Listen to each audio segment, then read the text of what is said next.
Welcome to the June 20th edition of Sideline View. I'm Mike Bialka, sports editor of the Brainerd Dispatch. Today, delighted to have a special guest today, Nikki Anderson. I guess we can call her a former Brainerd High School pitcher now, I guess, because she's graduated. But it's going on to the Minnesota next year. But just to start out here, Nikki, let's talk. We talked for the story about being, getting Miss Softball. Just tell me about you're sitting there, and then you're just not thinking you're really going to get it, and then your name gets called, and just tell us about it here. Well, I was sitting there, and I'm just thinking, I have this girl in mind. I know she's going to win it.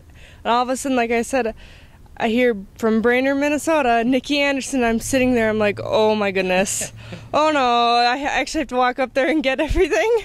And I was just like, it was a really great honor. 7 great athletes were there, and I was so, so glad that I got the award. Mm-hmm. I know this last week has just been a whirlwind, or actually last month, a whirlwind of awards for you. What's it been like? I mean, all this individual, award kind of thing. I mean, what's it been like for you to get all these things? It's been crazy because every single award I've been up for, there's been great athletes who could have gotten it. I'm just so grateful and so thankful that everyone picked me, and, I couldn't have done it without my team. My team has been amazing, my coaches, my family. Without them, I wouldn't have ever gotten these awards.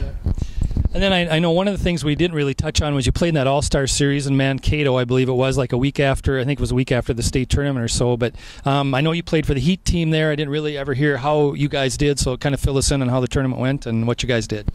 I pitched the first game, and we actually lost 1-0. And we got a girl who was really fast on first. I thought I struck her out a few times, but he walked her. And then this girl, she stole second, and then their batter did this giant push bunt, went over third baseman, and the shortstop probably could have grabbed it, but it was kind of a tough play, and so the girl booked it from second and got home. So it was a really, really fun game, though. I had a great time. I stayed overnight with girls, and I met some great athletes, and I had a ton of fun. I know with all the awards you've gotten softball related to, I also know your academics are very important to you. I think your GPA, I want to say, was like 3.79 if I remember correctly, and also accomplished flutist, I understand. So tell us a little bit about some of those things. Well, I'm not really a flutist. I quit a couple years ago, but yeah, I was there once.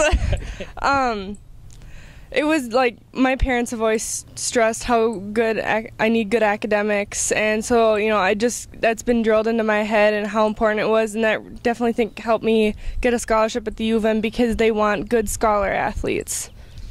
Now this summer coming up, I know you're going to be playing. I think there was Minnesota Renegades, I think, and then I'm not sure exactly what your other plans are, but just tell us softball and other plans for this summer here. I plan on playing every weekend with the Renegades and league games, and be down in the cities a lot. I am going to be working out at 6:45 in the morning, Monday, Tuesday, Thursday, and Friday with the Minnesota hockey camp trainer, Joe Ciardelli. So I'm really excited to wake up that early.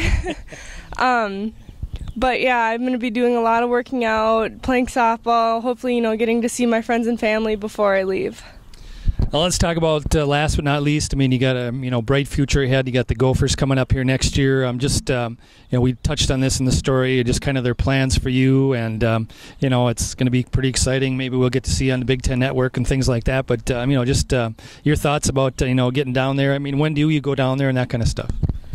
Move-in is like August 27th through like the 29th, and so I'll get a day I get to move in, and I'm staying with 2 other softball girls, Sydney Fabian and Kayla Wenner. So I'm really excited to be down there, and I plan on majoring in math education and hopefully eventually special ed.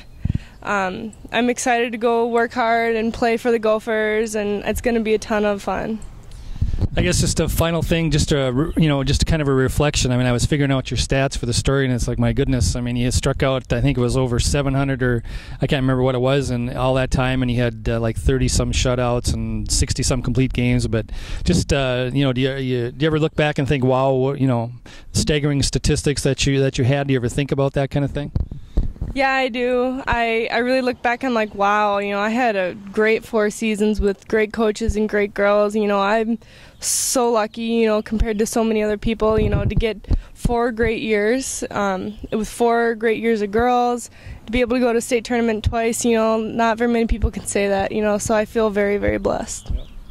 Well, we want to thank Nikki for stopping by during her busy summer. We want to wish her the best in her next 4 years at the U of M, and also it's been a great pleasure to watch you pitch the last 4 years. It's been a lot of fun. I mean, it's been a dominating performance almost every time I ever saw you, so congratulations on that, and best of luck in your future.